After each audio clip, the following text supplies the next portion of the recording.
La Guerra de los Mundos, de H.G. Wells. Libro primero. La víspera de la guerra.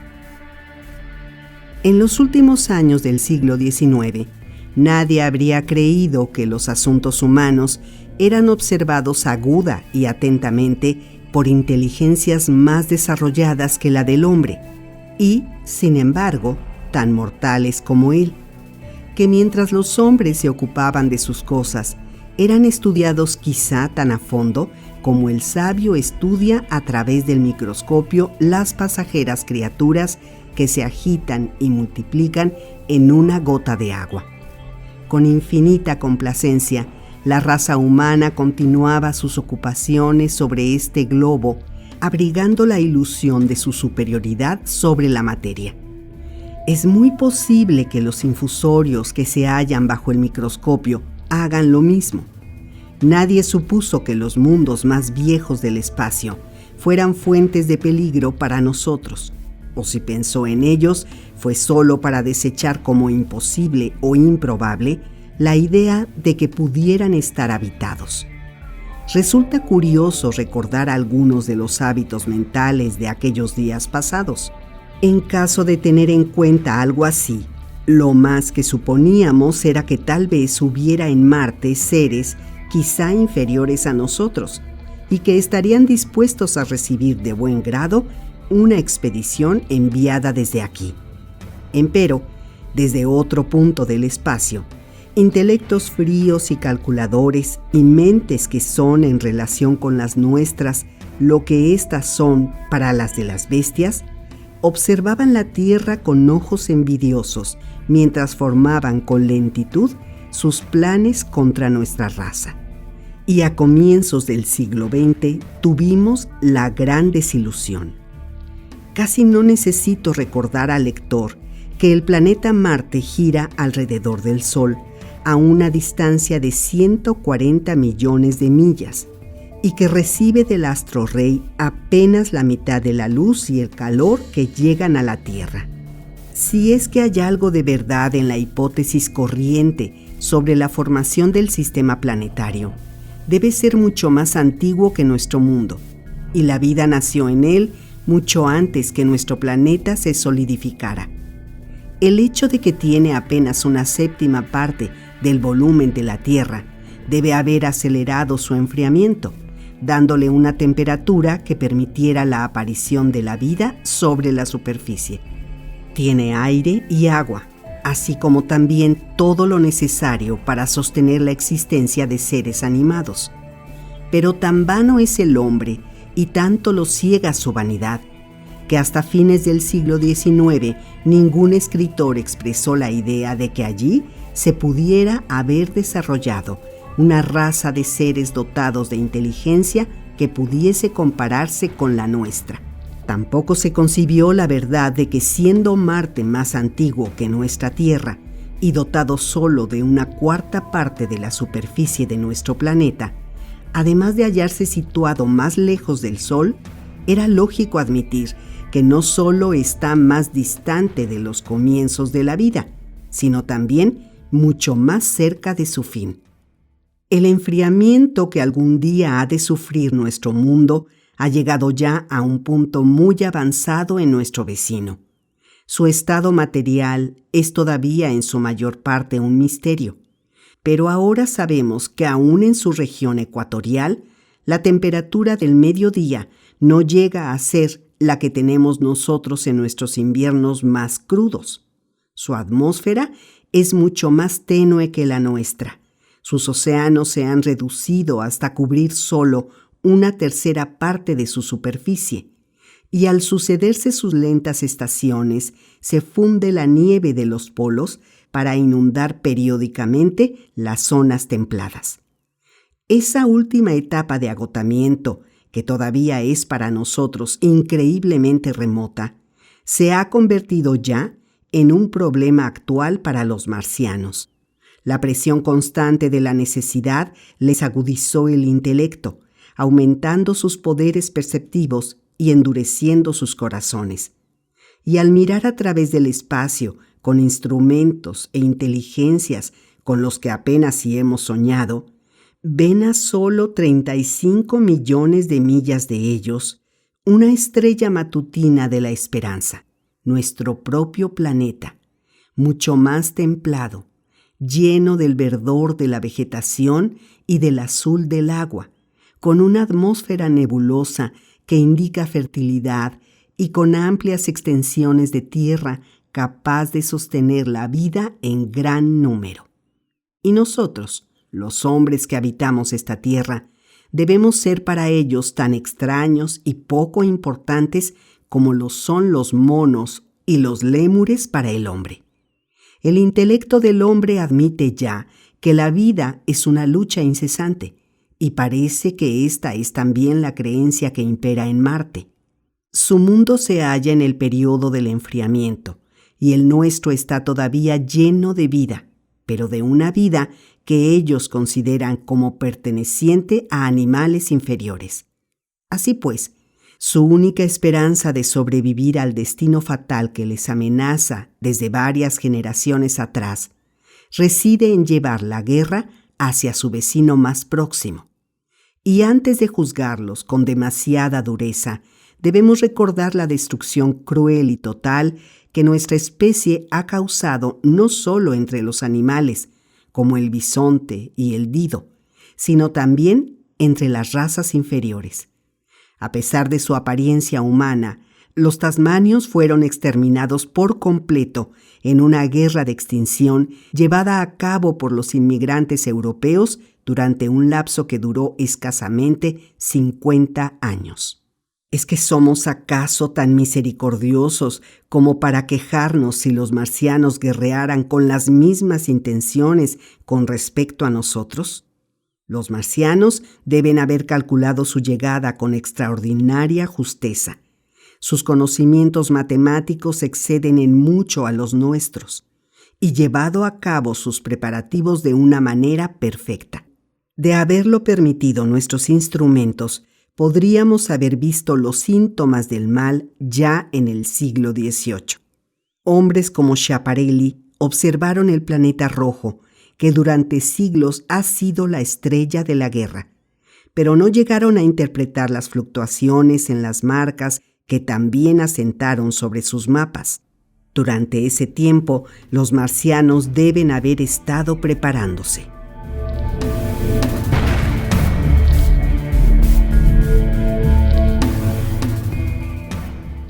Durante la oposición de 1894, se vio una gran luz en la parte iluminada del disco, primero desde el observatorio Lick, luego la notó Perrotin en Niza y después otros astrónomos. Los lectores ingleses se enteraron de la noticia en el ejemplar de Nature, que apareció el 2 de agosto. Me inclino a creer que la luz debe haber sido el disparo del cañón gigantesco, un vasto túnel excavado en su planeta y desde el cual hicieron fuego sobre nosotros. Durante las dos oposiciones siguientes se avistaron marcas muy raras cerca del lugar en que hubo el primer estallido luminoso. Hace ya 6 años que se descargó la tempestad en nuestro planeta. Al aproximarse Marte a la oposición, Lavelle, de Java, hizo cundir entre sus colegas del mundo la noticia de que había una enorme nube de gas incandescente sobre el planeta vecino. Esta nube se hizo visible a medianoche del día 12, y el espectroscopio, al que apeló de inmediato, indicaba una masa de gas ardiente, casi todo hidrógeno, que se movía a enorme velocidad en dirección a la Tierra. Este chorro de fuego se tornó invisible alrededor de las 12:15. Lavelle lo comparó a una llamarada colosal lanzada desde el planeta con la violencia súbita con que escapa el gas de pólvora de la boca de un cañón. Esta frase resultó singularmente apropiada. Sin embargo, al día siguiente no apareció nada de esto en los diarios, excepción hecha de una breve nota publicada en el Daily Telegraph, y el mundo continuó ignorando uno de los peligros más graves que amenazó a la raza humana. Es posible que yo no me hubiera enterado de lo que antecede si no me hubiese encontrado en Ottershow con el famoso astrónomo Ogilvy.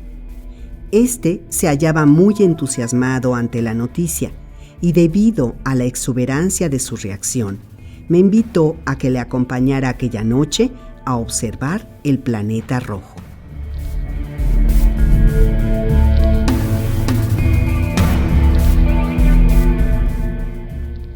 A pesar de todo lo que sucedió desde entonces, todavía recuerdo con toda claridad la vigilia de aquella noche, el observatorio oscuro y silencioso, la lámpara cubierta que arrojaba sus débiles rayos de luz sobre un rincón del piso, la delgada abertura del techo por la que divisaba un rectángulo negro tachonado de estrellas. Ogilvy andaba de un lado a otro. Le oía sin verle. Por el telescopio se veía un círculo azul oscuro y el pequeño planeta que entraba en el campo visual. Parecía algo muy pequeño, brillante e inmóvil, marcado con rayas transversales y algo achatado en los polos. Pero qué pequeño era. Apenas si parecía un puntito de luz. Daba la impresión de que temblara un poco, mas esto se debía a que el telescopio vibraba a causa de la maquinaria de relojería que seguía el movimiento del astro. Mientras lo observaba, Marte pareció agrandarse y empequeñecerse, avanzar y retroceder, pero comprendí que la impresión la motivaba el cansancio de mi vista. Se hallaba a 40 millones de millas, al otro lado del espacio.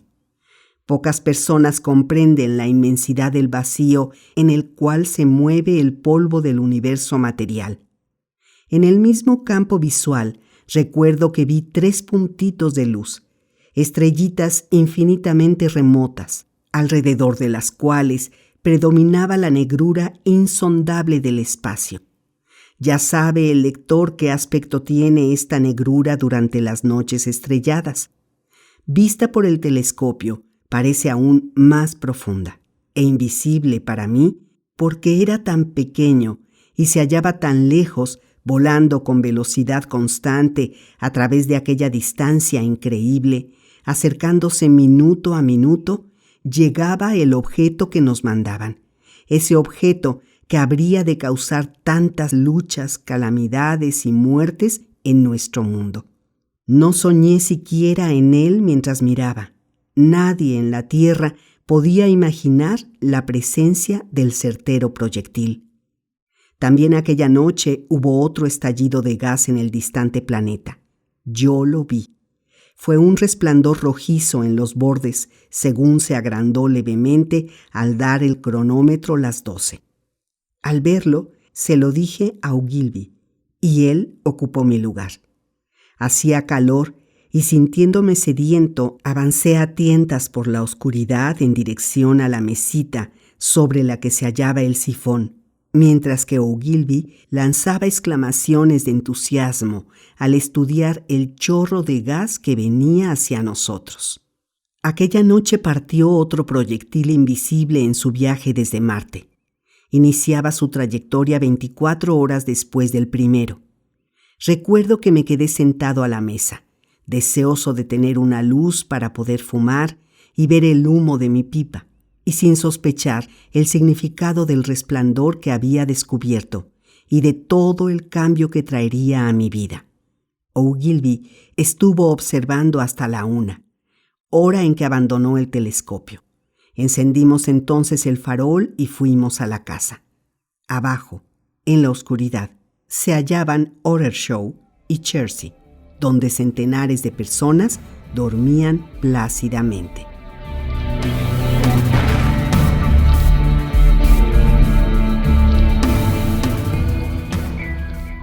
Ogilvy hizo numerosos comentarios acerca del planeta Marte y se burló de la idea de que tuviese habitantes y de que éstos nos estuvieran haciendo señas.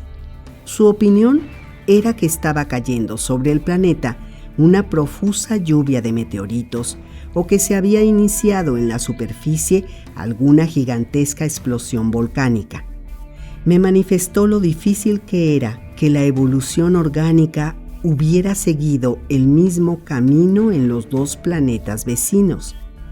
La posibilidad de que existan en Marte seres parecidos a los humanos es muy remota, me dijo. Centenares de observadores vieron la llamarada de aquella noche y de las 10 siguientes. ¿Por qué cesaron los disparos después del 10º? Nadie ha intentado explicarlo. Quizás sea que los gases producidos por las explosiones causaron inconvenientes a los marcianos. Densas nubes de humo y polvo, visibles como pequeños manchones grises en el telescopio, se diseminaron por la atmósfera del planeta y oscurecieron sus detalles más familiares. Al fin se ocuparon los diarios de esas anormalidades, y en uno y otro aparecieron algunas notas referentes a los volcanes de Marte.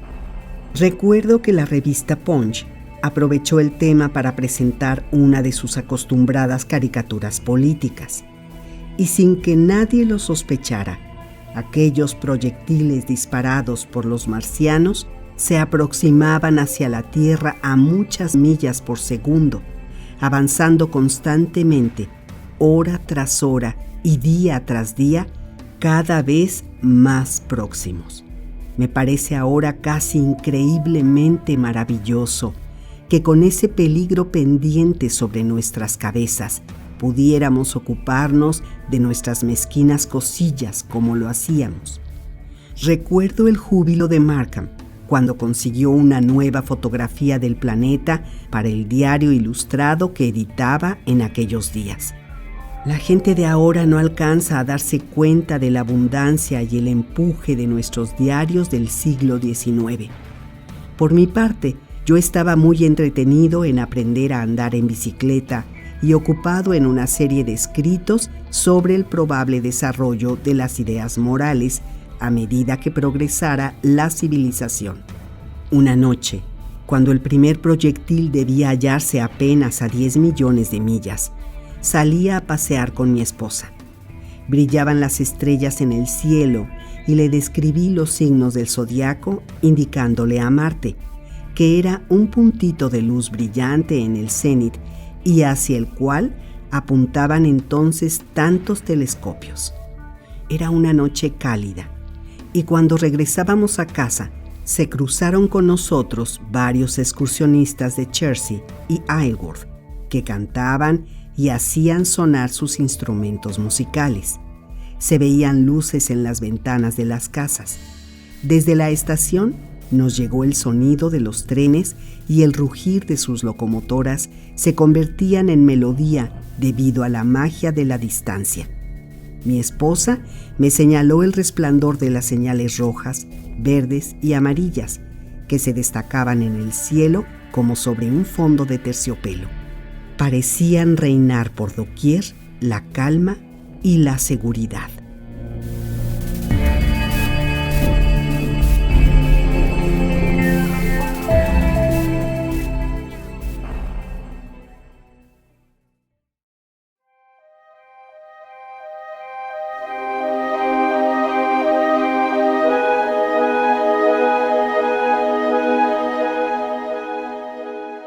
La estrella fugaz. Luego llegó la noche en que cayó la primera estrella. Se la vio por la mañana temprano volando sobre Winchester, en dirección al este. Pasó a gran altura, dejando a su paso una estela llameante. Centenares de personas deben haberla divisado, tomándola por una estrella fugaz. Alvin comentó que dejaba tras de sí una estela verdosa, que resplandecía durante unos segundos. Denning, que era nuestra autoridad máxima en la materia, afirmó que al parecer se hallaba a una altura de 90 o 100 millas, y agregó que cayó a la Tierra a unas 100 millas al este de donde él se hallaba. Yo me encontraba en casa a esa hora. Estaba escribiendo en mi estudio, y aunque mis ventanas dan hacia Ottershaw y tenía corridas las cortinas, no vi nada fuera de lugar. Empero, este objeto extraño que llegó a nuestra Tierra desde el espacio debe haber caído mientras me encontraba yo allí sentado.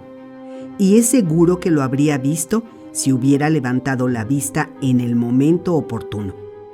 Algunos de los que la vieron pasar afirman que viajaba produciendo un zumbido especial. Por mi parte, yo no oí nada. Muchos de los habitantes de Berkshire, Surrey y Middlesex deben haberla observado caer y en su mayoría la confundieron con un meteorito común.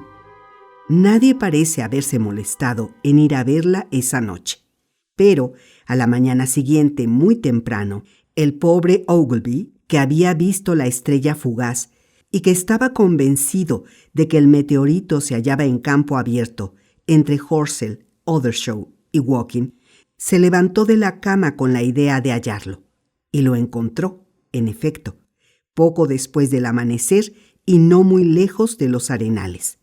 El impacto del proyectil había hecho un agujero enorme, y la arena y la tierra fueron arrojadas en todas direcciones sobre los brezos, formando montones que eran visibles desde 1,5 millas de distancia. Hacia el este se había incendiado la hierba y el humo azul se elevaba al cielo.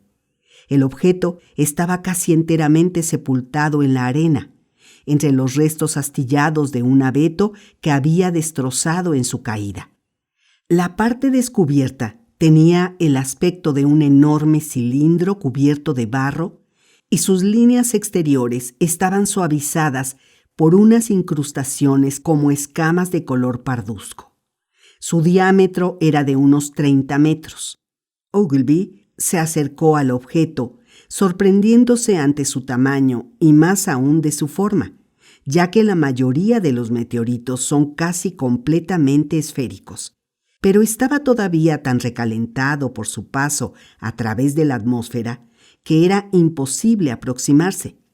Un ruido raro que le llegó desde el interior del cilindro lo atribuyó al enfriamiento desigual de su superficie, pues en aquel entonces no se le había ocurrido que pudiera ser hueco. Permaneció de pie al borde del pozo que el objeto cavara para sí, estudiando con gran atención su extraño aspecto, y muy asombrado debido a su forma y color desusados. Al mismo tiempo sospechó que había cierta evidencia de que su llegada no era casual. Reinaba el silencio a esa hora y el sol, que se elevaba ya sobre los pinos de Weybridge, comenzaba a calentar la tierra.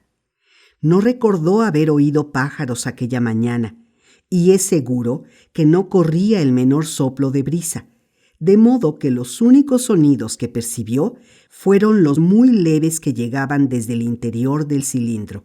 Se encontraba solo en el campo. Súbitamente notó con sorpresa que parte de las cenizas solidificadas que cubrían al meteorito estaban desprendiéndose del extremo circular.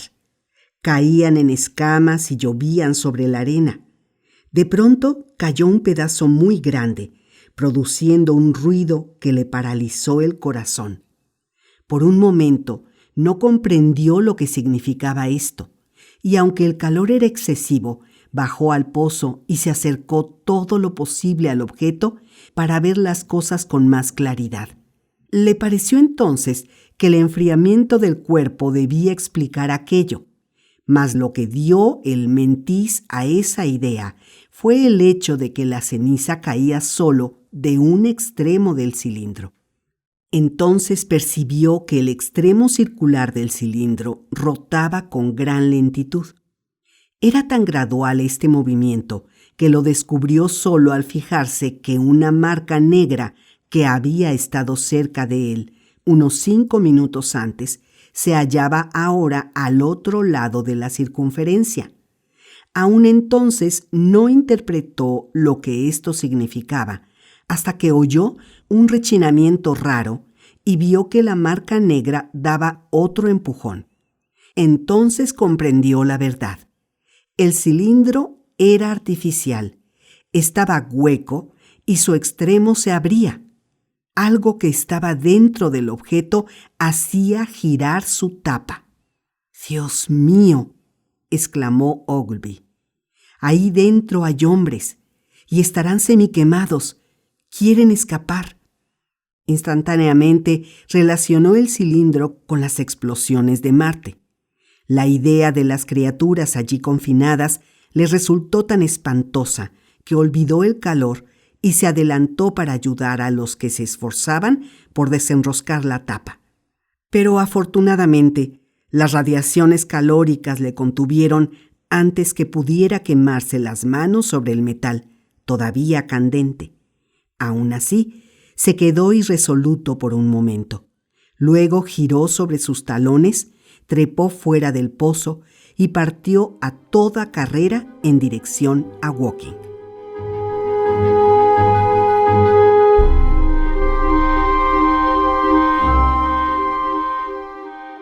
Debían ser entonces las 6 de la mañana. Se encontró con un carretero y trató de hacerle comprender lo que sucedía. Mas su relato era tan increíble y su aspecto tan poco recomendable que el otro siguió viaje sin prestarle atención. Lo mismo le ocurrió con el tabernero que estaba abriendo las puertas de su negocio en Horselbridge. El individuo creyó que era un loco escapado del manicomio y trató vanamente de encerrarlo en su taberna. Esto calmó un tanto a Ogleby, y cuando vio a Henderson, el periodista londinense que acababa de salir a su jardín, le llamó desde la acera y logró hacerse entender. «Henderson», dijo, «¿vio usted la estrella fugaz de anoche?» «Sí». «Pues ahora está en el campo de Horsell». «¡Cielos!», exclamó el periodista. «Un meteorito, ¿eh? ¡Magnífico! Pero es algo más que un meteorito. Es un cilindro artificial y hay algo dentro». Henderson se irguió con su pala en la mano. «¿Cómo?», inquirió, pues era sordo de un oído. Ogleby le contó entonces todo lo que había visto, y Henderson tardó unos minutos en asimilar el significado de su relato. Soltó luego la pala, tomó su chaqueta y salió al camino.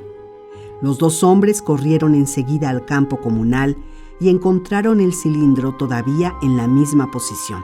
Pero ahora habían cesado los ruidos interiores y un delgado círculo de metal brillante se mostraba entre el extremo y el cuerpo del objeto. Con un ruido sibilante entraba o salía el aire por el borde de la tapa. Escucharon un rato, golpearon el metal con un palo y al no obtener respuesta, sacaron en conclusión que el ser o los seres que se hallaban en el interior debían estar desmayados o muertos. Naturalmente no pudieron hacer nada. Gritaron expresiones de consuelo y promesas y regresaron a la villa en busca de auxilio. Es fácil imaginarlos cubiertos de arena, con los cabellos desordenados y presas de la excitación, corriendo por la calle a la hora en que los comerciantes abrían sus negocios y la gente asomaba a las ventanas de sus dormitorios. Henderson fue de inmediato a la estación ferroviaria, a fin de telegrafiar la noticia a Londres. Los artículos periodísticos habían preparado a los hombres para recibir la idea sin demasiado escepticismo.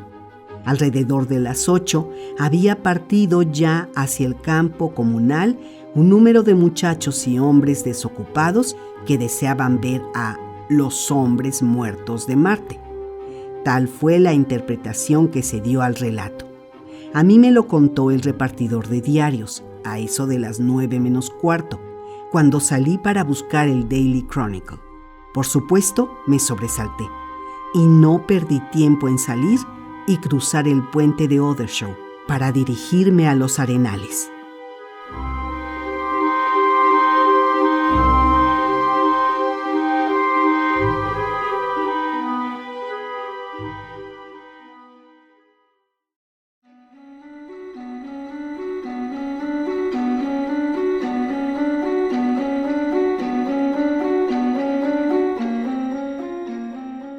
En el campo comunal de Horsell, encontré un grupo de unas 20 personas que rodeaba el enorme pozo en el cual reposaba el cilindro. Ya he descrito el aspecto de aquel cuerpo colosal sepultado en el suelo. El césped y la tierra que lo rodeaban Parecían chamuscados como por una explosión súbita. Sin duda alguna, se había producido una llamarada por la fuerza del impacto. Henderson y Ogleby no estaban allí. Creo que se dieron cuenta de que no se podía hacer nada por el momento y fueron a desayunar a casa del primero. Había 4 o 5 muchachos sentados sobre el borde del pozo y todos ellos se divertían arrojando piedras a la gigantesca masa. Puse punto final a la diversión y después de explicarles de qué se trataba, se pusieron a jugar a la mancha corriendo entre los curiosos. En el grupo de personas mayores había un par de ciclistas, un jardinero que solía trabajar en casa, una niña con un bebé en brazos, el carnicero Greg y su hijito, y 2 o 3 holgazanes que tenían la costumbre de vagabundear por la estación. Se hablaba poco. En aquellos días, el pueblo inglés poseía conocimientos muy vagos sobre astronomía. Casi todos ellos miraban en silencio el extremo chato del cilindro, el cual estaba aún tal como lo dejaran Ogleby y Henderson. Me figuro que se sentían desengañados al no ver una pila de cadáveres chamuscados. Algunos se fueron mientras me hallaba yo allí, y también llegaron otros. Entré en el pozo y me pareció oír vagos movimientos a mis pies. Era evidente que la tapa había dejado de rotar. Solo entonces, cuando me acerqué tanto al objeto, me di cuenta de lo extraño que era. A primera vista, no resultaba más interesante que un carro tumbado o un árbol derribado a través del camino. Ni siquiera eso. Más que nada, parecía un tambor de gas oxidado y semienterrado. Era necesario poseer cierta medida de educación científica para percibir que las escamas grises que cubrían el objeto no eran de óxido común y que el metal amarillo blancuzco que relucía en la abertura de la tapa tenía un matiz poco familiar. El término extraterrestre no tenía significado alguno para la mayoría de los mirones. Al mismo tiempo me hice cargo perfectamente de que el objeto había llegado desde el planeta Marte, pero creí improbable que contuviera seres vivos. Pensé que la tapa se desenroscaba automáticamente. A pesar de las afirmaciones de Ogleby, era partidario de la teoría de que había habitantes en Marte. Comencé a pensar en la posibilidad de que el cilindro contuviera algún manuscrito. Y enseguida imaginé lo difícil que resultaría su traducción, para preguntarme luego si no habría dentro monedas y modelos u otras cosas por el estilo. No obstante, me dije que era demasiado grande para tales propósitos y sentí impaciencia por verlo abierto. Alrededor de las 9, al ver que no ocurría nada, regresé a mi casa en Maybury, pero me fue muy difícil ponerme a trabajar en mis investigaciones abstractas.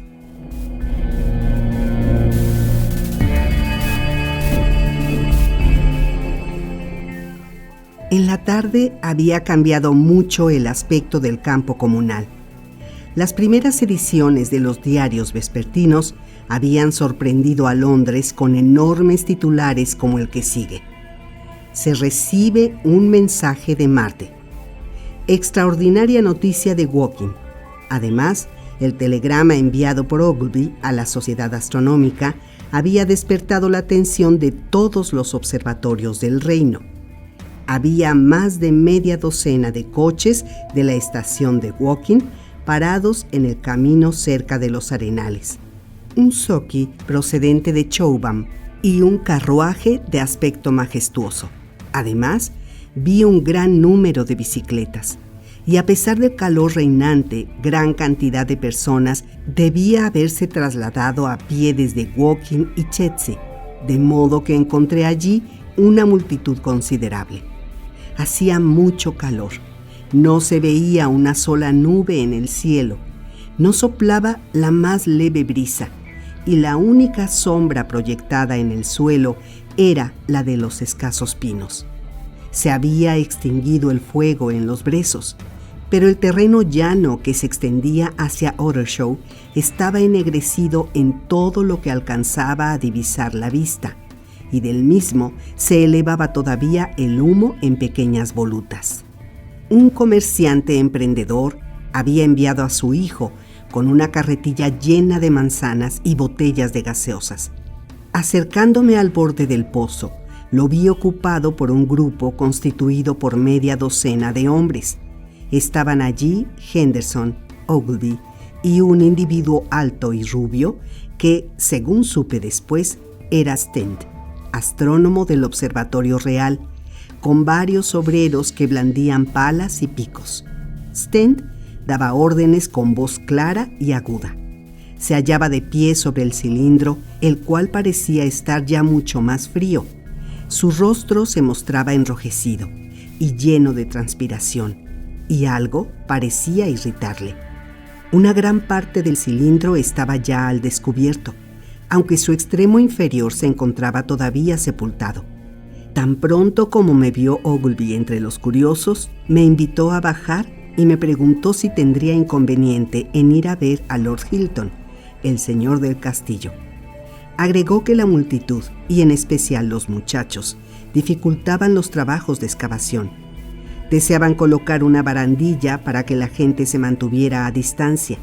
Me dijo que de cuando en cuando se oía un ruido procedente del interior del casco, pero que los obreros no habían podido destornillar la tapa, ya que ésta no presentaba protuberancia ni asidero alguno. Las paredes del cilindro parecían ser extraordinariamente gruesas, y era posible que los leves sonidos que oían fueran en realidad gritos y golpes muy fuertes procedentes del interior. Me alegré de hacerle el favor que me pedía, ganando así el derecho de ser uno de los espectadores privilegiados que serían admitidos dentro del recinto proyectado. No hallé a Lord Hilton en su casa, pero me informaron que lo esperaban en el tren que llegaría de Londres a las 6. Como aún eran las 5:15, me fui a casa a tomar el té y eché luego a andar hacia la estación para recibirlo.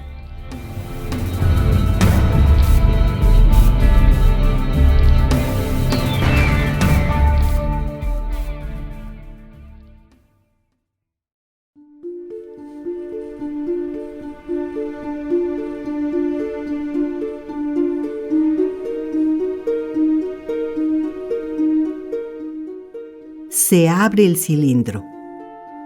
Se ponía ya el sol cuando volví al campo comunal. Varios grupos diseminados llegaban apresuradamente desde Woking y 1 o 2 personas regresaban a sus hogares. La multitud que rodeaba el pozo se había acrecentado y se recortaba contra el cielo amarillento. Eran quizá unas 200 personas. Oí voces y me pareció notar movimientos como de lucha alrededor de la excavación. Esto hizo que imaginara cosas raras. Al acercarme más, oí la voz de Stent.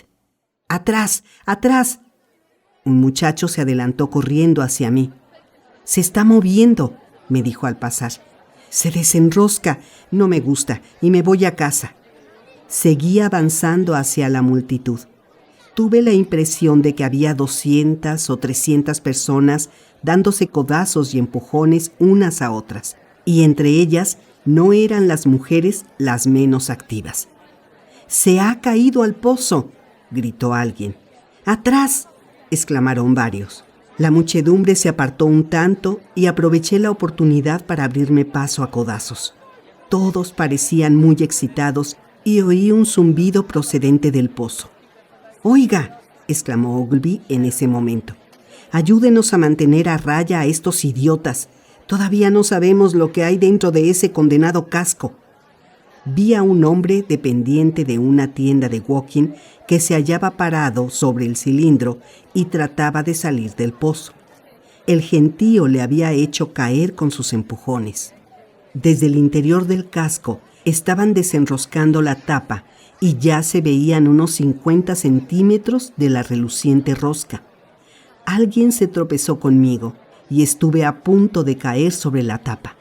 Me volví y al hacerlo debió haberse terminado de efectuar la abertura y la tapa cayó a tierra con un sonoro golpe. Di un codazo a la persona que estaba detrás de mí y volví de nuevo la cabeza hacia el objeto.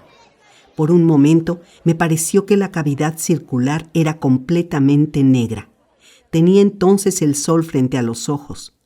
Creo que todos esperaban ver salir a un hombre, quizá algo diferente de los terrestres, pero, en esencia, un ser como los humanos. Estoy seguro de que tal fue mi idea, pero mientras miraba vi algo que se movía entre las sombras. Era de color gris y se movía sinuosamente, y después percibí 2 discos luminosos parecidos a ojos. Un momento más tarde se proyectó en el aire y hacia mí algo que semejaba a una serpiente gris no más gruesa que un bastón. A ese primer tentáculo siguió inmediatamente otro. Me estremecí súbitamente. Una de las mujeres que estaban más atrás lanzó un grito agudo. Me volví a medias sin apartar los ojos del cilindro, del cual se proyectaban otros tentáculos más, y comencé a empujar a la gente para alejarme del borde del pozo. Vi que el terror reemplazaba al asombro en los rostros de los que me rodeaban. Oí exclamaciones inarticuladas procedentes de todas las gargantas y hubo un movimiento general hacia atrás. El dependiente seguía esforzándose por salir del agujero. Me encontré solo y noté que la gente del lado opuesto del pozo echaba a correr. Entre ellos iba Stent.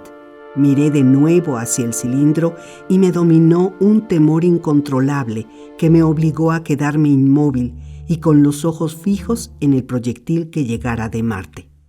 Un bulto redondeado, grisáceo y del tamaño aproximado al de un oso se levantaba con lentitud y gran dificultad saliendo del cilindro. Al salir y ser iluminado por la luz, relució como un cuero mojado. 2 grandes ojos oscuros me miraban con tremenda fijeza. Era redondo y podría decirse que tenía cara. Había una boca bajo los ojos. La abertura temblaba, abriéndose y cerrándose convulsivamente mientras babeaba.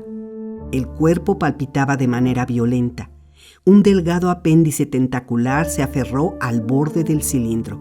Otro se agitó en el aire.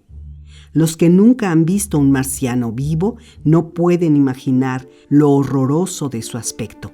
La extraña boca en forma de V, con su labio superior en punta, la ausencia de frente, la carencia de barbilla debajo del labio inferior, parecido a una cuña, el incesante palpitar de esa boca, los tentáculos que le dan el aspecto de una gorgona, el laborioso funcionamiento de sus pulmones en nuestra atmósfera, la evidente pesadez de sus movimientos debido a la mayor fuerza de gravedad de nuestro planeta y en especial la extraordinaria intensidad con que miran sus ojos inmensos.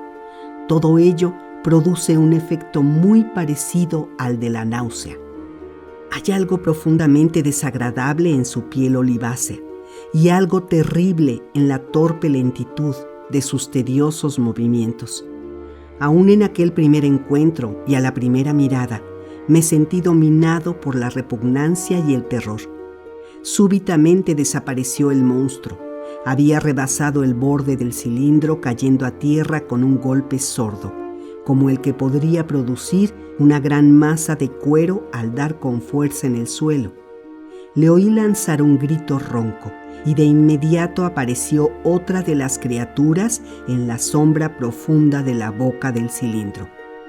Ante eso, me sentí liberado de mi inmovilidad. Giré sobre mis talones y eché a correr desesperadamente hacia el primer grupo de árboles que se hallaba a unos 100 metros de distancia, pero corrí a tropezones y medio de costado, pues me fue imposible dejar de mirar a los monstruos. Una vez entre los pinos y matorrales, me detuve jadeante y aguardé el desarrollo de los acontecimientos.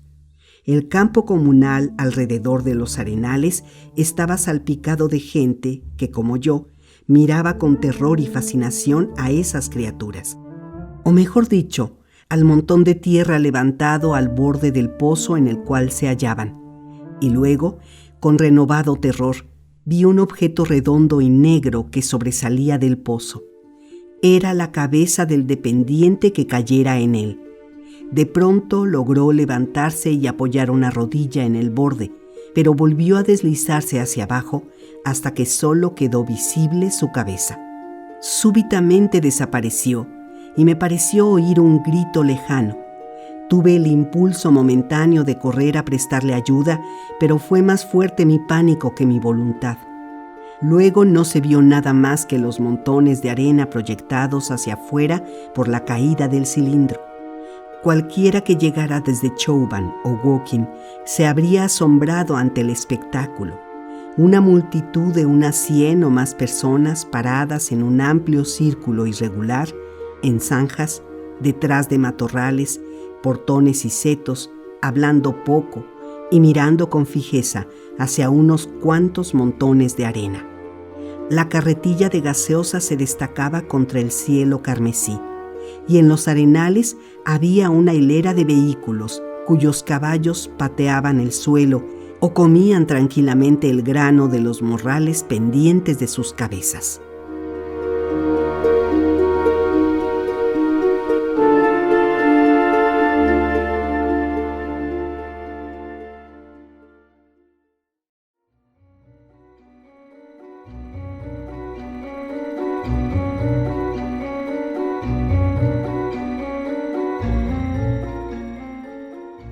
El rayo calórico.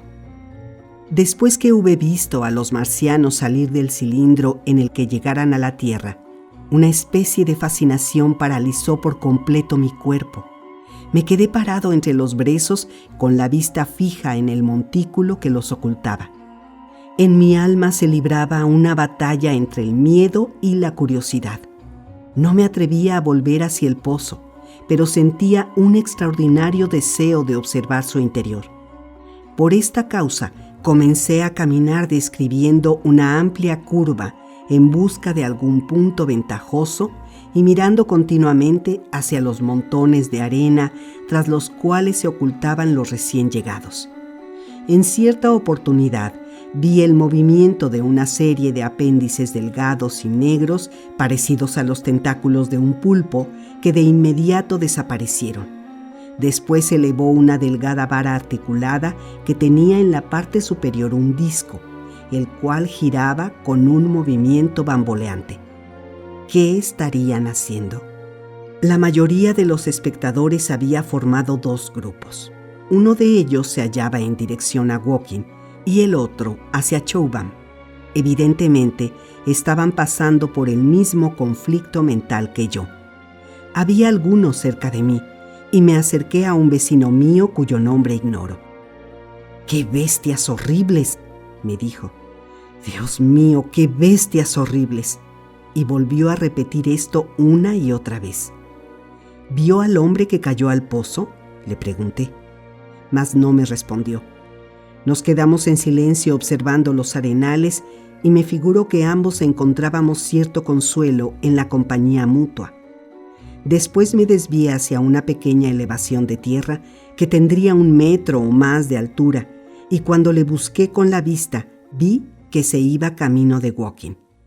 Comenzó a oscurecer antes que ocurriera nada más. El grupo situado a la izquierda, en dirección a Woking, parecía haber crecido en número, y oí murmullos procedentes de ese lugar. El que se encontraba hacia Chauvin se dispersó. En el pozo no había movimiento alguno. Fue esto lo que dio coraje a la gente.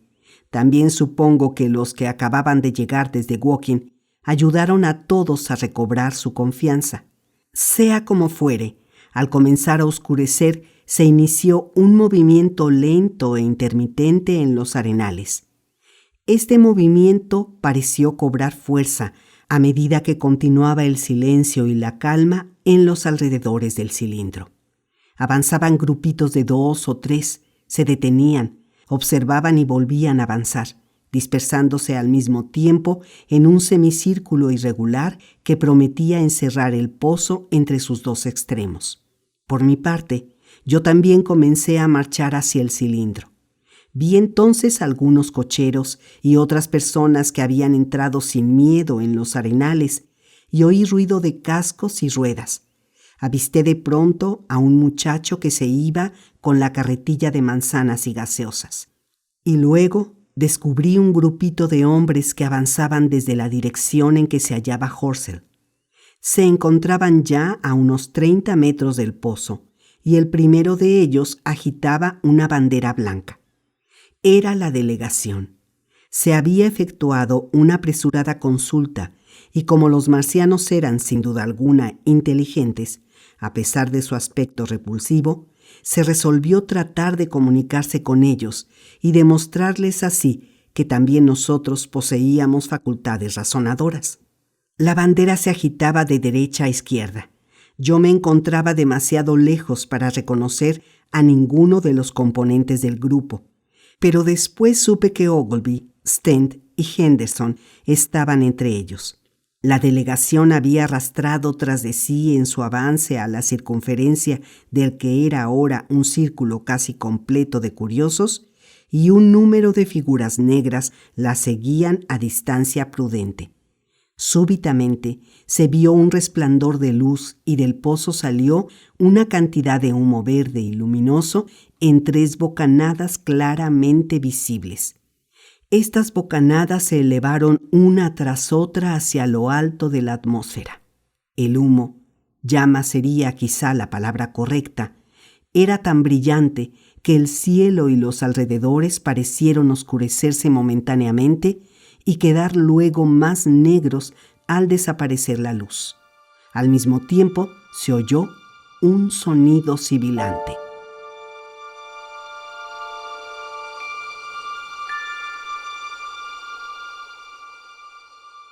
Más allá del pozo estaba el grupito de personas con la bandera blanca a la cabeza. Ante el extraño fenómeno, todos se detuvieron. Al elevarse el humo verde, sus rostros se mostraron fugazmente a mi vista con un matiz pálido verdoso y volvieron a desaparecer al apagarse el resplandor. El sonido sibilante se fue convirtiendo en un zumbido agudo y luego en un ruido prolongado y quejumbroso.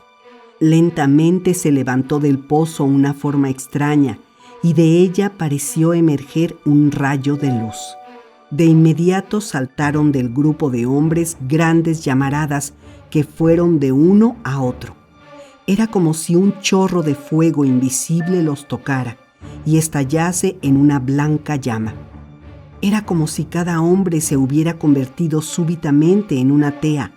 Luego, a la luz misma que los destruía, los vi tambalearse y caer, mientras que los que estaban cerca se volvían para huir. Me quedé mirando la escena sin comprender aún que era la muerte lo que saltaba de un hombre a otro en aquel gentío lejano. Todo lo que sentí entonces era que se trataba de algo raro, un silencioso rayo de luz cegadora, y los hombres caían para quedarse inmóviles. Y al pasar sobre los pinos la invisible ola de calor, estos estallaban en llamas y cada seto y matorral se convertía en una hoguera. Y hacia la dirección de Naffield vi el resplandor de los árboles y edificios de madera que ardían violentamente. Esa muerte ardiente, esa inevitable ola de calor se extendía en los alrededores con rapidez. La noté acercarse hacia mí por los matorrales que tocaba y encendía y me quedé demasiado aturdido para moverme. Oí el crujir del fuego en los arenales y el súbito chillido de un caballo que murió instantáneamente. Después fue como si un dedo invisible y ardiente pasara por los brezos entre el lugar en que me encontraba y el sitio ocupado por los marcianos. Y a lo largo de la curva trazada más allá de los arenales comenzó a humear y resquebrajarse el terreno. Algo cayó con un ruido estrepitoso en el lugar en que el camino de la estación de Woking llega al campo comunal. Luego cesó el zumbido y el objeto negro, parecido a una cúpula, se hundió dentro del pozo, perdiéndose de vista.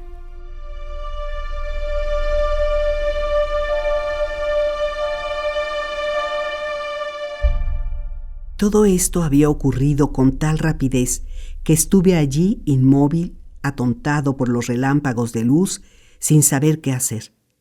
De haber descrito el rayo un círculo completo, es seguro que me hubiera alcanzado por sorpresa. Pero pasó sin tocarme y dejó los terrenos de mi alrededor ennegrecidos y casi irreconocibles.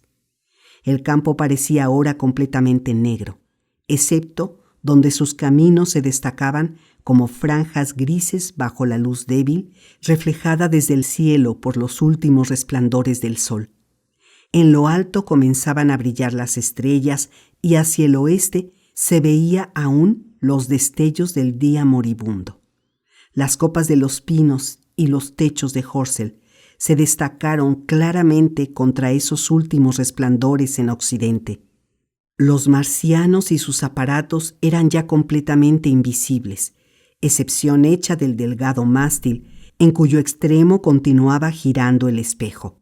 Aquí y allá se veían setos y árboles que humeaban todavía, y desde las casas de Woking se elevaban grandes llamaradas hacia lo alto del cielo.